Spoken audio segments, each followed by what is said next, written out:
Hello everybody, welcome to divinely guided 7777। कैसे हैं आप सब लोग। मैं आ गई हूँ एक और फ्रेश रीडिंग के साथ, और आज की रीडिंग नो कांटेक्ट सिचुएशन पे होने वाली है। यानी ये वो रीडिंग स्पेसिफिकली उन लोगों के ही साथ मैच करेगी जो लोग बिल्कुल नो कांटेक्ट में हैं या लेस टू नो कांटेक्ट में हैं। आप अपने रिलेशनशिप की जिस भी स्टेज और फेज़ में हैं, अगर आप लोगों की कोई छोटी मोटी लड़ाई हुई है और बातचीत बंद हो गई है तो ये उन लोगों के लिए भी होगी।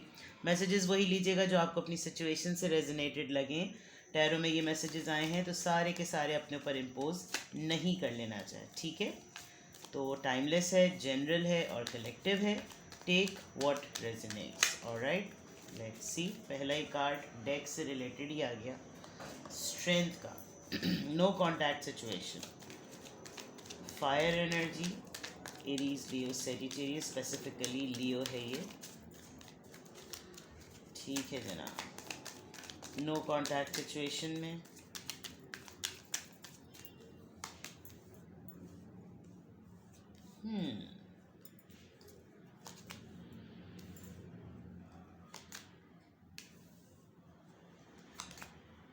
Okay,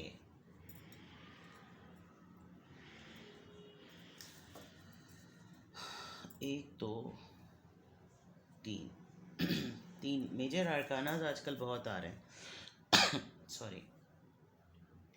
Leo, Scorpio, again fire sign, Aries, Leo, Sagittarius and Libra, Gemini, Aquarius. No contact situation में क्या हो रहा है। नो कॉन्टैक्ट सिचुएशन में स्पेसिफिकली अगर देखा जाए तो जितनी ताकत के साथ और जितनी मैनेजमेंट के साथ, जितनी इक्वल रिलेशनशिप को देखते हुए, एक तरीक़े से ये देखते हुए कि मैंने कितना दिया, मैंने कितना नहीं दिया, आपने जिस तरीके से मुंह मोड़ा है इनसे, उस मुंह मोड़ने की एंडिंग जिसे कहना चाहिए ना, उस मुंह मोड़ने का फेज़, उस मुंह मोड़ने की, इस नो कॉन्टैक्ट सिचुएशन में समझ जाने की, संभल जाने की, कि ये समझ जाना कि ये रिश्ता मुझे सर्व कितना कर रहा था, कितना सर्व नहीं कर रहा था।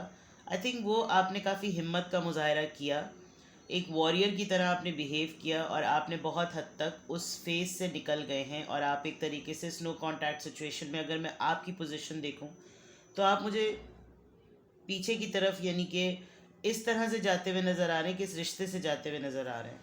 आपने लिटरली, यानी कि मैं देख सकती हूँ कि अभी तो आप लोग बिल्कुल भी कांटेक्ट में सिरे से नहीं हो, और आई थिंक यहाँ बहुत लंबा अरसा लग रहा है, यानी 13 महीने तो कहीं नहीं गए।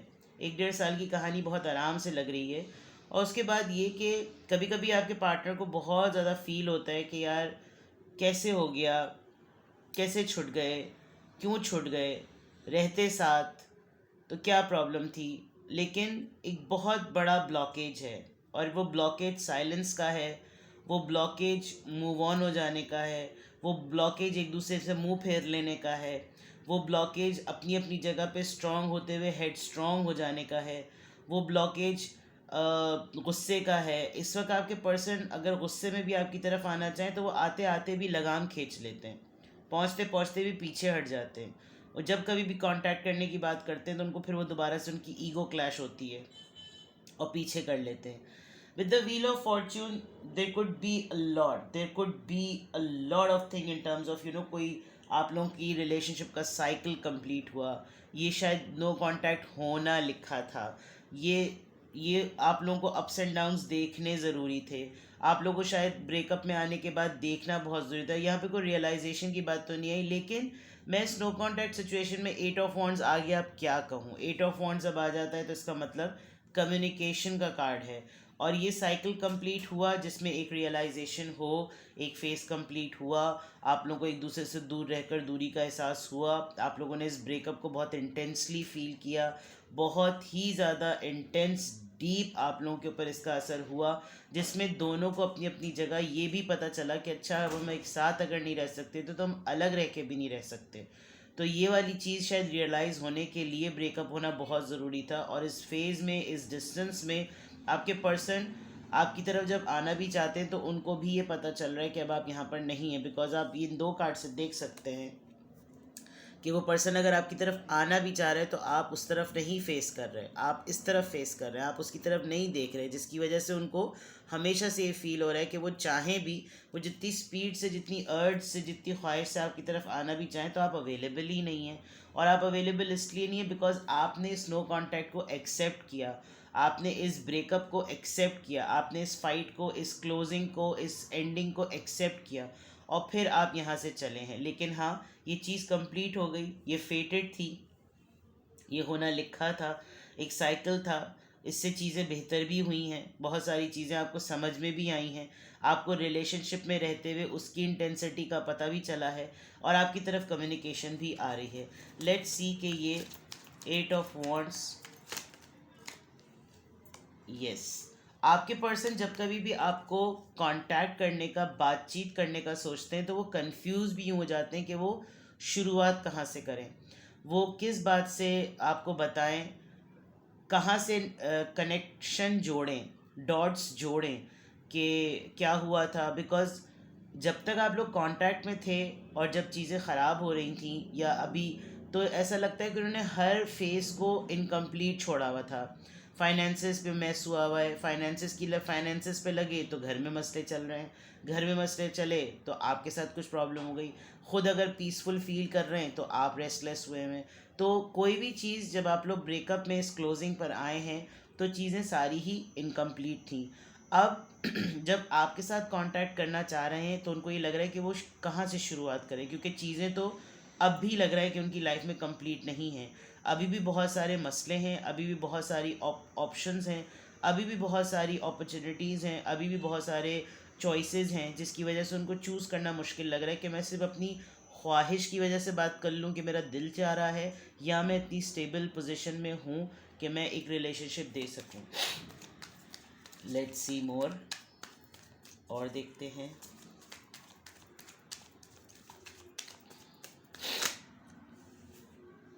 टेन ऑफ कप्स, शादीशुदा लग रहे हैं, otherwise queen of swords. No contact की वजह पता चल रही है आहिस्ता आहिस्ता, पहले पूरी चीज़ देख लेते हैं। Ten of pentacles, the chariot, two of swords. बहुत सारे केसेस में मुझे ये मैरिड केस लग रहा है, आपके पर्सन मैरिड हैं किसी और के साथ, या वो अपनी फैमिली में बिज़ी हैं। और अगर फैमिली में बिज़ी हैं तो इस नो कांटेक्ट सिचुएशन में अगर आपके पार्टनर ने अपनी फैमिली में बात की है तो there is a very feminine strong authority figure जो कि शायद आपके कांटेक्ट में नहीं आना चाहती, बिकॉज ये डेथ कार्ड के नीचे क्वीन ऑफ सोर्ड्स आया है। या तो ये उनकी मिसेज़ हैं, और अगर आप फीमेल हैं तो ये उनकी फैमिली में उनकी मिसेज़ हैं, और अगर आप मेल हैं तो ये आपकी सिचुएशन में उस बंदी की मदर हैं। कोई ऐसी फेमिनिन स्ट्रॉन्ग अथॉरिटी फिगर ज़रूर है जो कि इस ब्रेकअप की वजह भी बनी है। ओवरऑल देखा जाए तो ऐसा नहीं है कि स्नो कॉन्टैक्ट सिचुएशन में आपके पर्सन आपको एक फैमिली मटेरियल नहीं देखते, लेकिन वो आपको marriage material point of view से एक बहुत स्ट्रॉन्ग हेड पर्सन समझते हैं। शायद उन्होंने ब्रेकअप इसी वजह से किया हो, ये मुझे आपकी भी एनर्जी नज़र आ रही है। क्यों? क्योंकि आपने कमिटमेंट की बात की, आपने स्टेबिलिटी की बात की, आपने मैरिज की बात की, आपने शादी की बात की, और आपने कोई कंडीशन लगा के बात की। आपने शायद कुछ खुद ही शराइत रखी हैं कि अपने आप को ठीक करो, अपने आप को स्टेबल करो, अपने आप को मेरे कैलिबर का करो, या उस पर्सन ने कुछ ऐसी बातें की जिसकी वजह से आप लोगों में ब्रेकअप आया है, आप लोगों में गैप आया है। दूसरी पिक्चर अगर मैं देखूं तो आप लोग के यूनियन की वजह ये पर्सनालिटी लग रही है, और ये पर्सनालिटी इस वजह से भी क्योंकि ज़ाहिर सी बात है, एक तरफ फैमिली, एक तरफ फाइनेंसेस हैं। या तो ये फैमिली को रूल करते हैं, ये फैमिली को लीड करते हैं, फाइनेंसेस की जिम्मेदारी इनके ऊपर, और ये खातून या ये फेमिनिन एनर्जी नहीं चाहती। बट बहुत ही चैरियट एनर्जी के साथ कैंसर, यहाँ पे Libra Gemini Aquarius, cancer Scorpio Pisces, Taurus Virgo Capricorn, again Libra Gemini Aquarius. आपके पर्सन खुद भी कन्फ्यूजन का शिकार हैं। एक तरफ माँ है तो एक तरफ मोहब्बत, एक तरफ अथॉरिटी फिगर है तो एक तरफ बीवी, एक तरफ आप खुद हैं तो एक तरफ थर्ड पार्टी। थर्ड पार्टी कोई भी हो सकती है, पैसा, फैमिली, करियर, जॉब, सिबलिंग्स, बहन, माँ, बहुत चीज़ें। बट फेमिनिन एनर्जी कोई बहुत ज़्यादा स्ट्रॉन्ग है, और ये आप खुद भी हो सकते हैं। आपके पर्सन हमेशा कांटेक्ट की पोजीशन में एक क्रॉस रोड पर हैं, कन्फ्यूजन में हैं, क्योंकि उनको समझ में भी नहीं आता कि वो एट द मोमेंट इसको राज़ी रखें या उसको राज़ी रखें। विद द चैरियट कार्ड उनको लगता है कि उनकी सबसे पहली प्रायोरिटी यही होनी चाहिए कि जो कंडीशन आपने लगाई थी अपने आप को ठीक करने के लिए, अपने आप को स्टेबल रखने के लिए, वो स्टेबिलिटी आ गई है, वो सबसे पहली प्रायोरिटी यही देना चाहते हैं कि वो आपसे बात करें, इस फैमिली के लिए बात करें, फैमिली की सेटलमेंट के लिए बात करें, प्रपोजल के लिए बात करें, लेकिन उस चीज़ को इम्प्लीमेंट और एक्शन में लाने के लिए कंफ्यूज हो जाते हैं, क्रॉस रोड पे समझ नहीं आता कि अपने ही डिसीजन पे समझ में नहीं आता, क्लैरिटी है नहीं है, क्लैरिटी करूं या ना करूं, जाऊं या ना जाऊं, बात करूं या ना करूं। लेट मी सी कि इतने अच्छे कार्ड्स आए हैं, तो ये 2 ऑफ सोर्ड्स क्यों आया है, एस ऑफ कप्स, यही बात। दो दिल हुए हुए हैं, और दो दिल इस तरह से हुए हुए हैं क्योंकि अभी शायद इंडिपेंडेंटली, बिल्कुल न्यूक्लियर इंडिपेंडेंस नहीं है। न्यूक्लियर इंडिपेंडेंस मींस कि एक अपनी फैमिली को स्टार्ट किया जा सके, एक अपनी फैमिली के लिए स्टैंड लिया जा सके, मोहब्बत करना चाहते हैं, बात करना चाहते हैं, आपसे बहुत ज़्यादा इमोशन फील कर रहे हैं। With the chariot and with the S of cups, ये जो कन्फ्यूजन आ रही है, आई थिंक वो वही आ रही है जो ऊपर आ रही थी कि शुरुआत कहाँ से करें।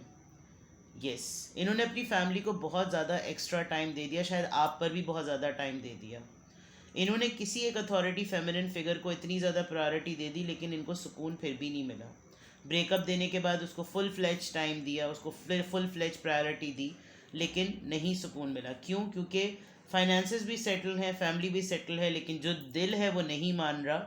वो ये कि दिल आपकी तरफ खिंचता है। विद द चैरियट कार्ड, एक इतने स्ट्रॉन्ग और लीडरशिप होने के बावजूद भी, एक लीडर वाली पोजीशन होने के बावजूद भी, जो दिल पर राज करती है वो ये खातून राज करती हैं।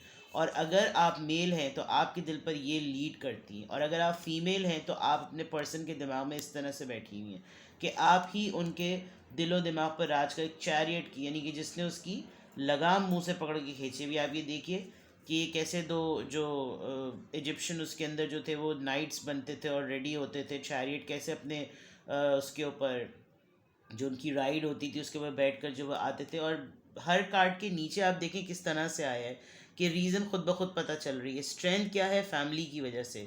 ब्रेकअप क्यों हुआ? किसी अथॉरिटी फिगर की वजह से, फेमिनिन अथॉरिटी। आना चाहते हैं बिकॉज क्लैरिटी आ गई है, क्योंकि फाइनेंशियली स्टेबल हो गए हैं। व्हील ऑफ फॉर्चून के नीचे चैरियट है, क्योंकि वहाँ पे जो पैटर्न और अप्स एंड डाउन सेटल हुए, वहाँ पर कमांड आ गई है। बातचीत करना चाहते हैं लेकिन कंफ्यूज हैं। क्यों? क्योंकि ऑप्शंस जितने, उसमें दिल की बात करने की बात समझ में नहीं आ रही। तो नो कॉन्टैक्ट सिचुएशन में टैरो के थ्रू तो ये पता चल रहा है। और bottom of the deck 6 of swords, which is a very strong message that they are not in peace. सब कुछ सेटल होने के बावजूद भी पीस नहीं है। किंग ऑफ कप्स, बहुत जेन्युइन इमोशन फील कर रहे हैं आपके लिए, लेकिन अड़ास है। अड़ास क्यों है नो कॉन्टैक्ट सिचुएशन में? लेट्स सी मोर। मेरा फुल फ्लेज, मेरी तबीयत जो है वो बिगड़ चुकी है। मेरा नाक, दिमाग, नज़ला, कान, नाक सब कुछ बंद हो चुका है इस वक्त। तो मुझे कुछ समझ में, बड़ी कड़क सी अभी मैं अपने लिए कॉफ़ी बनाऊंगी और उसमें मैं तमाम हर्बे जोशानदे सब कुछ डाल दूंगी, बिकॉज आई कांट सिट सिक। वहशत होती है मुझे। Courtship number 4, romantic meeting, bad health. Number 12, privileged lady, great fortune, 26, and journey. All right.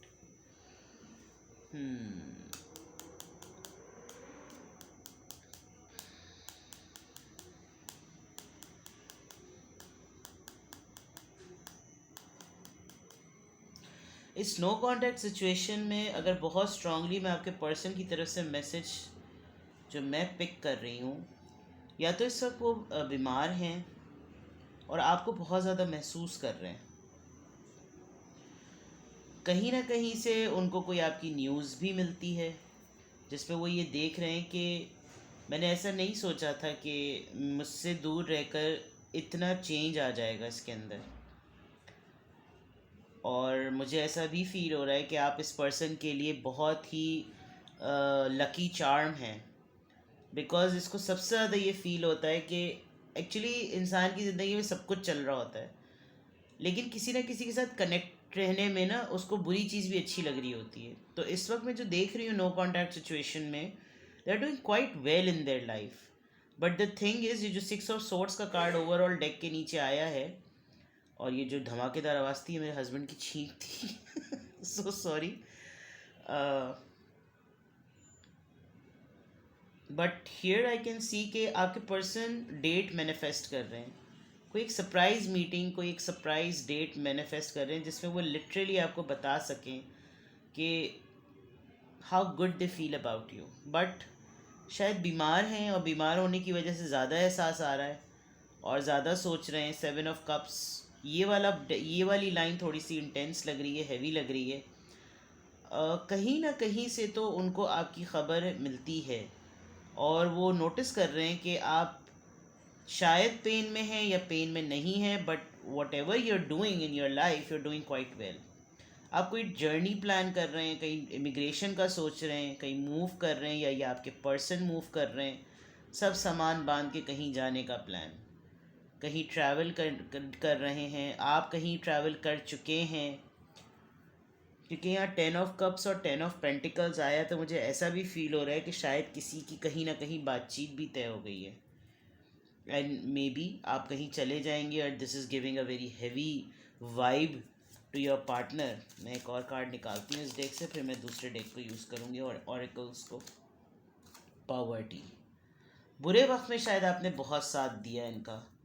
और इस नो कॉन्टैक्ट से कोई गवर्नमेंट ऑफिशियल हो सकते हैं, आपका किसी गवर्नमेंट ऑफिशियल्स के साथ ताल्लुक़ है, आपकी पहचान है, जान पहचान है. आप कोई ऐसा प्रोजेक्ट, कोई काम आजकल कर रहे हैं जिसमें कोई आर्मी, नेवी, फोर्सेस के लोग हैं. आपका कोई दोस्त हो सकता है फोर्सेस में, ये ख़ुद फोर्सेस में हो सकते हैं, आप फोर्सेस में हो सकते हैं. तो कोई ना कोई है जो ऑफिशियल पर्सन है. आप किसी किसी डीलिंग कर रहे हैं, कोई बिजनेस डील कर रहे हैं जिसकी वजह से आपको ट्रैवल करना पड़ रहा है, या आप किसी फोर्सेस के हॉस्पिटल में कहीं कोई एडमिट है, या आपको कोई पैनल के ऊपर कोई ट्रीटमेंट के लिए कोई जगह मिली हुई है जहां आपका जाना होगा और वहाँ पर आपकी मुलाकात सरप्राइज़ हो सकती है. बहुत सारी चीज़ें हैं. ये बहुत सारे ड्रीम्स छोटे छोटे से ऐसे लग रहे हैं जैसे आपके पर्सन इस नो कॉन्टैक्ट सिचुएशन में ना मैनिफेस्ट कर रहे हैं. बट येस, ये दो चीज़ें तो बहुत स्ट्रांगली ये मैसेज दे रही हैं कि बहुत आपने इनकी लाइफ में रोल प्ले किया है वेल्थ की मैनिफेस्टेशन पर, और काफ़ी सपोर्ट हैं आप. ठीक है, चक्कर आ रहे हैं actually, but even then I will complete this reading.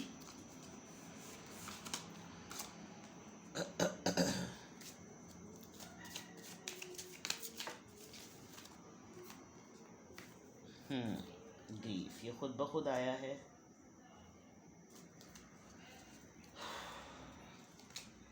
Enlightenment, self worth, insecurity, miracle. मैंने कहा है कि छोटे छोटे सी ड्रीम्स आपके पर्सन कर रहे हैं, मैनिफेस्ट कर रहे हैं कि जैसे आपसे मुलाकात हो जाए. And they have a lot to say, but they have a lot of fear. और फियर इस चीज़ का कि ये नो कॉन्टैक्ट सिचुएशन आप दोनों ही को कहीं ले जा रहा है. आपकी दोनों की जर्नी, व्हील ऑफ फॉर्चून का कार्ड अब मुझे समझ में आ रहा है कि क्यों आया. ये फेटेड ब्रेकअप है, और ये फेटेड ब्रेकअप ऐसे है कि आप एक दूसरे के साथ रहकर अगर समझ सकते हैं तो एक दूसरे से साथ ना रहकर किस तरीके से आप लोगों ने अपनी ज़िंदगी को, अपने आप को पहचाना है, ये वो टाइम है. तो कोई स्पिरिचुअली ग्रो कर रहा है, कोई प्रैक्टिकली किसी का एनालिसिस जो है वो रिफ्लेक्ट हो रहा है, कोई किसी की अवेकनिंग हो रही है. मुझे लग रहा है किसी को पता चल रहा है, आगाही आ रही है किसी को कि ओके फाइन, मैं शायद इस मकसद के लिए हूँ. लाइफ पर्पस पता चलता है ना. पछतावा है, रिग्रेट ज़रूर है, और ये रिग्रेट इस एनलाइटमेंट की वजह से है कि जो डिवाइन की तरफ से इनको मैसेज डाउनलोड्स हो रहे हैं उसमें इनको पता चल रहा है कि हाँ, गड़बड़ कर दी.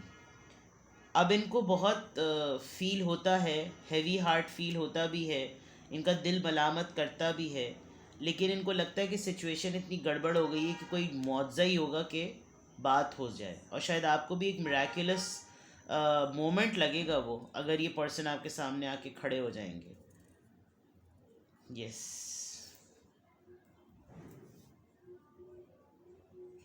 राइट। तो नो कॉन्टैक्ट सिचुएशन अगर ये है तो लेट्स सी कि फिर आपको क्या करना चाहिए। ओह,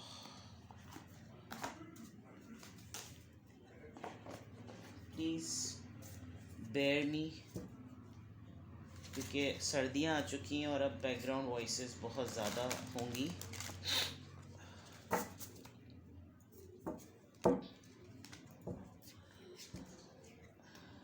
ना अजीबो गरीब सा मौसम है कि पंखा चलाओ तो सर्दी लगती है, ना चलाओ तो गर्मी लगती है। बंदा क्या करे।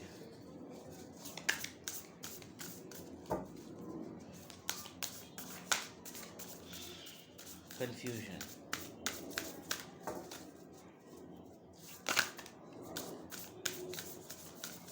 एड्स आते हैं ना, क्या आपके टूथपेस्ट में नमक है? तो वही लग रहा है कि क्या आपके पार्टनर कंफ्यूज हैं। अरे भाई चलो ले ही लेती हूँ ये card. Oh, honesty is essential, speak with love and truth. 8 of wands आ गया है। आपके पर्सन आपसे कम्युनिकेशन बहुत स्ट्रांगली मैनिफेस्ट कर रहे हैं और आई थिंक आपने मुंह मोड़ लिया है। बिल्कुल क्लियरली मैं बता दूँ, 38, 3 + 8 11, 11 1 1। Okay, beginning. अच्छा, वो कुछ किसी और की फॉर्म में बनकर आपके सामने शायद आएंगे, किसी कुछ और बन के, या तो वो आपसे बात करेंगे, किसी फेक आईडी से आपको कुछ बात करेंगे, शायद की भी है। और आपका दिल अब ऐसी चीज़ों से इतना उचाट हो चुका है कि शायद अब आप किसी से भी बात नहीं कर रहे हैं। तो नो कॉन्टैक्ट सिचुएशन की अगर मैं देखूं बात आपके लिए, सिंपल सा मैसेज ये है, कोई हैवी मैसेज नहीं है, कोई फ़िलोसफिकल बात नहीं है। अगर ये पर्सन आपको कांटेक्ट करें, आप इनको स्पेस दें कि ये आपसे सच बोलें, बिकॉज झूठ तो ये कुछ नहीं बोलना चाह रहे, लेकिन इस नो कांटेक्ट होने की रीज़न ज़रा उनसे टटोलवाइएगा, ठीक है ना। और आप भी ईमानदारी से बात कीजिए, सही है। जो कोई भी मामला है, आपकी सिचुएशन में ये पार्टनर से रिलेटेड है, लेकिन अभी मुझे ऐसा लग रहा है ऑनेस्टली स्पीकिंग कि कोई है जो आपसे बात करेगा। मैं अभी थोड़ी देर में या कल कल इंशाल्लाह ताला मैं जो हूँ वो फिर who wants to talk to you, who wants to connect with you, because इस कार्ड के बाद मुझे बहुत स्ट्रांगली फील हो रहा है कि पार्टनर है या कोई है जो ऑफ़र के साथ आ रहा है। तो आप उसकी ऑनेस्टी को देखिए। ईमानदारी रिलेशनशिप में बहुत इंपॉर्टेंट है, फेक मत रहिएगा, सही है।